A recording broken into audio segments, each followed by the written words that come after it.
प्रश्न क्रमांक 24 है, यदि A1 A2 A3 dot dot dot AN समांतर श्रेणी में है जहां AI बड़ा है 0, मतलब AI 0 से बड़ा है कह रहा है, तो सभी I के लिए तब सिद्ध कीजिए कि यहाँ पे जो प्रश्न दिया है, ठीक है, एक लेफ्ट हैंड साइड है, एक राइट हैंड साइड है, तो लेफ्ट हैंड साइड को हम लेकर चलेंगे और राइट हैंड साइड को क्या करेंगे, सिद्ध करेंगे। लेकिन इससे पहले हम लोग डी का मान निकाल लेते हैं, ठीक है। तो हमारे पास जो समांतर श्रेणी दिया है वो क्या है, जो समांतर श्रेणी दिया हुआ है वो है, यहाँ पे मैं लिख लेता हूँ AP A1 A2 A3 dot dot dot AN। इससे हम क्या निकालने वाले हैं, इससे हम प्रथम पद निकालने वाले हैं। प्रथम पद कौन है भाई, देखो प्रथम पद ये है ना, A मतलब A1 प्रथम पद हो गया। अब D का मान निकालते हैं, तो D का मान कैसे निकालोगे, पीछे वाले पद में आगे वाले पद को क्या करते हैं, घटाते हैं। तो A2 माइनस A1 करेंगे, फिर बराबर, फिर से देखो, फिर से पीछे वाले पद में आगे वाले पद को घटाएंगे, तो A3 माइनस A2। ऐसा बार बार क्यों कर रहे हैं, क्योंकि ये नंबर नहीं है, नंबर होता तो आसानी से डी का मान आ जाता है ना, तो डी का मान नहीं आ रहा है, इसलिए हम क्या करेंगे, सभी को ऐसा ही करेंगे, ठीक है। फिर डॉट डॉट डॉट, फिर AN के आगे वाले पद क्या है, AN के आगे वाले पद जो है वो है AN-1, इसके आगे में पद आएगा वो रहेगा N-1 रहेगा, है ना। और इसके बाद जस्ट बाद वाला पद क्या रहता, बाद वाला पद रहता AN+1, है ना, माइनस, फिर -2 -3 ऐसे, फिर यहाँ पे +1 +2 +3, इस तरीके से आगे बढ़ते रहेगा, है ना। तो इसकी तो जरूरत अभी हमें नहीं है, क्योंकि हमारा अंतिम पद क्या है, ये है, तो इसके आगे वाला पद ये है, ठीक है। अब इन सभी को घटाने के बाद जो मान आता, वो जो मान आएगा उसे मैं डी नाम रख देता हूँ ना, डी मतलब सार्वंतर ही रख देते हैं, क्यों, क्योंकि हमारे पास कोई नंबर नहीं है, इसलिए इसको डी के डी रख लेते हैं। अब प्रश्न को उठाते हैं लेफ्ट हैंड साइड को, तो लेफ्ट हैंड साइड क्या है, लेफ्ट हैंड साइड है 1/A1 करनी के अंदर प्लस A2 करनी के अंदर, फिर प्लस 1/A2 करनी के अंदर प्लस A3 करनी के अंदर, फिर प्लस डॉट डॉट डॉट, फिर AN-1 करनी के अंदर, फिर प्लस AN करनी के अंदर, ठीक है। ये है हमारा प्रश्न। हम लेफ्ट हैंड साइड को लेकर चल रहे हैं, और राइट हैंड साइड में जो सिद्ध करके लाना, चलो उसको भी लिख लेते हैं, N-1 A1 प्लस AN, ये हमें क्या करके लाना है, सिद्ध करके लाना है, ठीक है, ये हमें सिद्ध करके लाना है, और ये हमारा लेफ्ट हैंड साइड है, तो हम लेफ्ट हैंड साइड को लेकर चलेंगे इस प्रश्न में। तो चलो लेफ्ट हैंड साइड को लेकर चलते हैं। तो पहला जो है वो क्या है, 1/A1 प्लस A2, और दोनों करनी के अंदर, है ना। अब यहाँ पे मैं क्या करूँगा, गुणा करूँगा, गुणा, ये जो मान दिखाई दे रहा है इसका ऊपर नीचे गुणा कर देंगे, तो A1, और यहाँ पे जो चिन्ह है बस इसको ही बदलेंगे, ठीक है, प्लस के जगह में माइनस, और A2, फिर A1 माइनस A2, ठीक है, फिर प्लस, अब इसको लेकर चलते हैं, तो A2 प्लस A3, यहाँ भी वैसे ही करेंगे, चिन्ह बस बदलेंगे, A2 minus A3, A2 minus A3, फिर डॉट डॉट डॉट, फिर प्लस, फिर इसको भी वैसे ही करेंगे, AN-1, और ये AN गुणित AN-1, फिर माइनस AN, AN-1, फिर माइनस AN, ठीक है, सेम टू सेम है, बस चिन्ह बस को हमने क्या किया, यहाँ पे प्लस है, यहाँ पे हमने ऊपर नीचे में क्या कर दिया, माइनस दे दिया, ठीक है।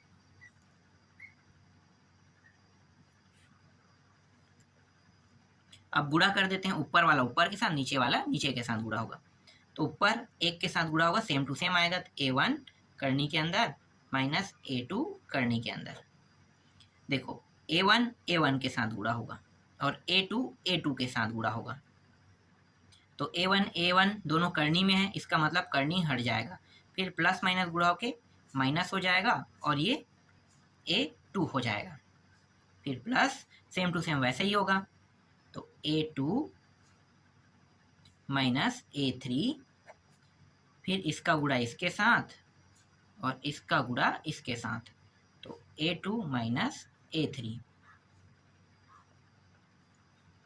फिर यहाँ भी an माइनस 1 और ये रहा an, इनका गुणा इसके साथ और इनका गुणा इनके साथ, तो an माइनस 1, फिर प्लस माइनस गुणा होके माइनस और an ये हो जाएगा। ठीक है, तो ये मान हमें प्राप्त हुआ। अब इसे कोष्टक के अंदर ले लेते हैं। ठीक है, कोष्टक के अंदर मैं ले लेता हूँ और दोनों में मैं ऋण चिन्ह का गुणा कर रहा हूँ। ठीक है, ये क्यों कर रहा हूँ मैं आपको बताऊंगा। ठीक है, ऊपर में भी गुणा कर रहा हूँ, नीचे भी गुणा कर रहा हूँ, मतलब ये अंश को भी गुणा करेगा और हर को भी गुणा करेगा, है ना, ऋण चिन्ह। तो चिन्ह का जब मैं अंदर गुणा करूंगा तो जो यहाँ पे, ठीक है, जो चिन्ह रहेगा वो क्या होगा, सब में जो चिन्ह रहेगा वो बदल जाएगा। ठीक है, तो देखो ये चिन्ह कौन सा है, प्लस है ना, तो ये क्या बन जाएगा, माइनस, तो ये बन गया माइनस, और ये माइनस में है तो ये क्या बन जाएगा, प्लस। फिर यहाँ भी प्लस में है तो ये क्या बन जाएगा, माइनस। तो a2, पहले इतने बस को करते हैं, पहले इतने बस को करो। ठीक है, यहाँ पे नीचे में देखो, यहाँ भी वैसे ही होगा ना, तो a1 माइनस हो गया और ये प्लस a2 बन गया। ठीक है, इसके बाद यहाँ पे जो चिन्ह दिया हुआ है इसको यहाँ पे 1 मिनट इसे प्लस रखो और ये वाला जो चिन्ह है इसको बदल लेते हैं।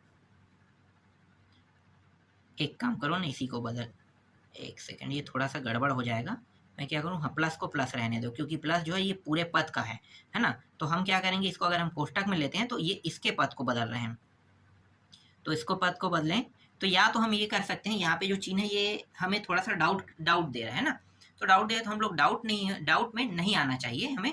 तो हम क्या करेंगे, यहाँ पे जो ये प्लस बन रहा है इसको आगे ले लेते हैं, ज़्यादा अच्छा रहेगा। प्लस बन रहा है उसको क्या करेंगे, आगे ले लेते हैं। तो जब चिन्ह का गुणा होगा तो ये a3 हो गया और ये पीछे में आ जाएगा a2। अब डाउट खत्म हो जाएगा, है ना। वैसे ही यहाँ भी कर लेते हैं, a3 प्लस बन जाएगा और ये माइनस हो जाएगा a2। फिर यहाँ भी an को हम आगे में ले आते हैं, प्लस बन जाएगा और ये माइनस जो बन रहा है इसको हम पीछे ले लेते हैं। थोड़ा सा लंबा और होता गुणा हल करने पर, मैं इसको कम कर रहा हूँ। ठीक है, और ये an, फिर an माइनस 1। ठीक है, इस प्रकार से। तो इसको भी मैं जमा के अगर लिखूंगा तो ये सेम टू सेम ऐसे ही होगा ना। तो अब देखो ये a3 a2 इसका मतलब क्या है, और an माइनस 1 इसका मतलब क्या है। और इसको भी अगर मैं जमा के लिखता तो कैसे रहता है, a2 माइनस a1, ये होता कि नहीं, बिल्कुल। तो देखो यहाँ पे देखो a2 minus a1, a3 minus a2, an minus a1 का जगह पे क्या रखना है, d रखना है, मतलब इन सभी के जगह में हमें क्या रखना है, d रखना है। तो जो ऊपर में जो मान दिया इसको भी जमा लेते हैं अब, है ना। a2 को मैं आगे में ले आता हूँ, माइनस a1 को पीछे में ले जाता हूँ और इस पूरे के जगह में मैं d रख देता हूँ। फिर प्लस a3 माइनस a2 और इसके जगह में भी d, है ना। फिर प्लस डॉट डॉट डॉट, फिर an माइनस 1 और इस पूरे के जगह में नीचे में भी मैं क्या रख दूंगा, d रख दूंगा। ठीक है, अब d को मैं क्या करूंगा, उभयनिष्ठ निकाल लेता हूँ। तो 1/d यहाँ पे उभयनिष्ठ निकल गया, बचा क्या, a2 माइनस a1 और करनी के अंदर, है ना। फिर प्लस a3 माइनस a2, ये भी करनी के अंदर, फिर प्लस डॉट डॉट डॉट, फिर an करनी के अंदर, फिर माइनस an माइनस 1, ये भी करनी के अंदर रहेगा। अब इसके बाद क्या करने वाले हैं, देखो ये जो है ना, ये पूरा का पूरा देखो, पीछे वाले पद में आगे वाले पद को घटाया गया, सब में ऐसा ही हुआ है ना, पीछे वाले पद में आगे वाले पद को घटाया गया है। तो मैं क्या करूँगा, ये एक समांतर श्रेणी का प्रश्न है, तो समांतर श्रेणी का पद है, प्रश्न है, मतलब पीछे वाले पद में आगे वाले पद को घटाए हैं, इसलिए देखो इसका अंतिम पद क्या है, अंतिम पद है an, है ना। तो 1/d को यहाँ पे पहले लिखो, 1/d, अंतिम पद क्या है, an, है ना, यही तो था ना। तो पीछे वाले पद में आगे वाले को घटा रहे हैं, तो an करनी के अंदर। ठीक है, और पहला पद क्या है, ये अंतिम पद है, अंतिम पद के बाद पहला पद क्या है, पहला पद ये वाला था ना, तो a1 ये पहला पद बन जाएगा। तो ये पूरा जो पूरा का पूरा मान है, देखो ये पूरा का पूरा क्या बन गया, ये बन गया। ठीक है, पूरा का पूरा क्या बन गया, ये बन गया।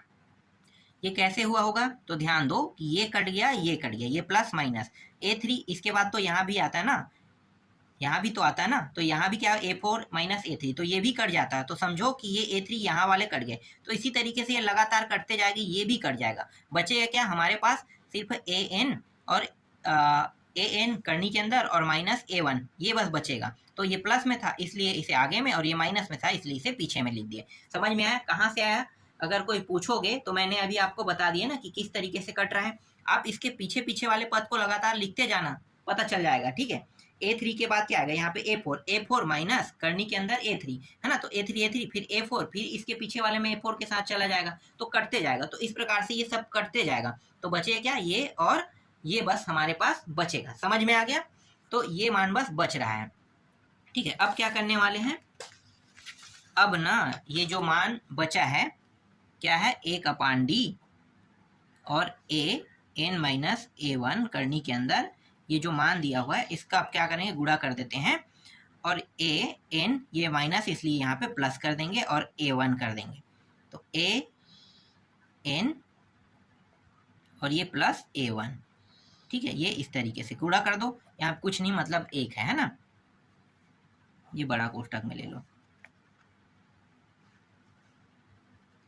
तो A/D बड़ा कोष्टक के अंदर गुणा करेंगे, तो देखो ये दोनों जो सेम है, सेम के साथ गुणा होगा, और ये ठीक है, ये दोनों भी सेम है तो सेम के साथ ही गुणा होगा। तो AN का गुणा होने पर AN बस आएगा, और फिर प्लस माइनस का गुणा होने पर माइनस आएगा, और A1 ये A1 इस तरीके से। ठीक है, अब यहाँ पे एक के साथ ये गुणा होगा, तो AN करनी के अंदर प्लस A1 करनी के अंदर, बस इतना ही रहेगा।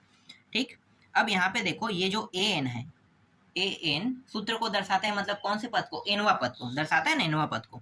तो A/D कोष्टक के अंदर A1 पहला पद हमारा क्या था, A1 था ना, फिर प्लस N माइनस 1 और ये D। देखो एनवा पद का जो सूत्र है यही है ना, तो इसे हमने क्या किया, सूत्र के रूप में बांट लिया है ना। फिर A1 फिर AN करनी के अंदर प्लस A1 भी करनी के अंदर, ये दोनों प्लस माइनस होने के कारण कट गया। D, ये जो D है इसे मैं आगे में लेकर आता हूँ ना, और इसके बाद क्या है, N माइनस 1 इसके साथ गुणा में है, और नीचे में भी D था। ठीक है, D और ये पूरा जो मान है इसको कोष्टक के अंदर लिख लेते हैं, AN करनी के अंदर प्लस A1 करनी के अंदर, D और D भी कट गया। ठीक है, अब बचा क्या, N माइनस 1 और AN प्लस A, और सॉरी ये 1 है ना, और यही हमें क्या करके लाना था, इस प्रश्न में सिद्ध करके लाना था, तो सिद्ध हुआ। ठीक है, देख सकते हो सिद्ध हुआ। तो ये क्या है हमारा जो इस प्रश्न का उत्तर है। ठीक है, चलो अगला प्रश्न देखते हैं। देखो, और ये अंतिम प्रश्न है ना, 25वां प्रश्न देखो, दर्शाइए कि किसी समांतर श्रेणी के m प्लस nवे और m माइनस nवे पदों का योग mवे पद का दुगना होता है, कह रहा है। ठीक है, मतलब हमें m प्लस nवा पद निकालना है और m प्लस nवा पद निकालना है, फिर अंत में क्या करेंगे, दोनों को जोड़ देंगे। ठीक है, चलो हल करते हैं। और ये हमें लास्ट में सिद्ध क्या करना है, दुगना होता है, ये हमें सिद्ध करके दिखाना है। ठीक है, तो चलो हल करें। तो सबसे पहले मैं a प्लस मतलब m प्लस nवा पद करेंगे, तो इसी तरीके से लिखेंगे ना, m प्लस n। ठीक है, इस प्रकार से लिखेंगे। तो इसका होता है a प्लस m माइनस नहीं, m प्लस ये m प्लस और इसके बाद माइनस लगेगा, फिर ये d रहेगा। ठीक है, इस तरीके से। तो ये क्या हो गया, a m प्लस nवा पद हो गया ना। फिर दूसरा क्या रहेगा, ये पहला समीकरण नाम देते हैं, m माइनस n कहा है, तो a m माइनस n फिर 1 रहेगा इस तरीके से, और यहाँ भी d रहेगा। ये हमारा क्या रहेगा, दूसरा समीकरण। अब क्या करेंगे, ये जो दोनों समीकरण दिया हुआ है उनको जोड़ देंगे। ठीक है, ये दोनों समीकरण को क्या कर रहे हैं, जोड़ रहे हैं, तो जोड़ दो। तो जोड़ोगे तो यहाँ भी जुड़ेगा ना, ये लेफ्ट हैंड साइड जुड़ेगा, राइट के साथ जुड़ेगा। तो a m प्लस n फिर plus a m minus n बराबर, ये दोनों जुड़ जाएगा। देखो जुड़ेगा क्या होगा, a 2a हो जाएगा। फिर प्लस यहाँ पे d है ना, d को उभयनिष्ठ निकाल लेते हैं। d को उभयनिष्ठ निकालेंगे, उसके बाद बचे क्या, m प्लस n माइनस 1, यहाँ पे प्लस m माइनस n, फिर माइनस 1, इस तरीके से। तो a m plus n plus m minus n, ठीक है। और ये रहा 2a, d तो उभयनिष्ठ है। अब यहाँ पे देखो कुछ कट रहा है क्या, ये प्लस और ये माइनस कट गया, तो यहाँ पे बचा m माइनस 1, बस 1 और ये 1, 2 रहेगा ना। 1 और 1 कितना हो जाएगा, 2 हो जाएगा, तो यहाँ पे 2 हो गया।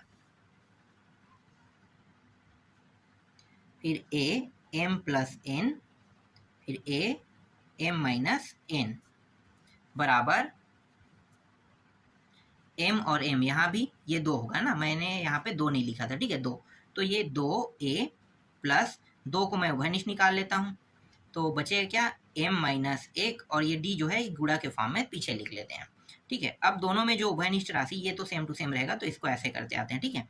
तो ये 2 मैं उभयनिष्ठ निकाल लेता हूँ, बचा क्या, a बचा, फिर m प्लस 1 और ये d बचेगा, ठीक है। इसको और आगे बढ़ाएं तो ये जैसा है वैसा रहेगा, और ये रहा 2, और ये पूरा, ठीक है, ये पूरा क्या होगा, एमवा पद, m है ना यहाँ पे, तो एमवा पद, तो a m बन जाएगा। और यही हमें क्या करके लाना था, सिद्ध करके लाना था, मतलब जो एमवा पद है वो दुगना होगा, कहा था ना, तो ये भी क्या हुआ, सिद्ध हुआ। इस तरीके से ये अंतिम प्रश्न भी कंप्लीट हुआ। देखो छोटे से तरीके से मैंने आपको ये 25वां प्रश्न भी समझा दिया। इसके बाद 17.3 देखेंगे।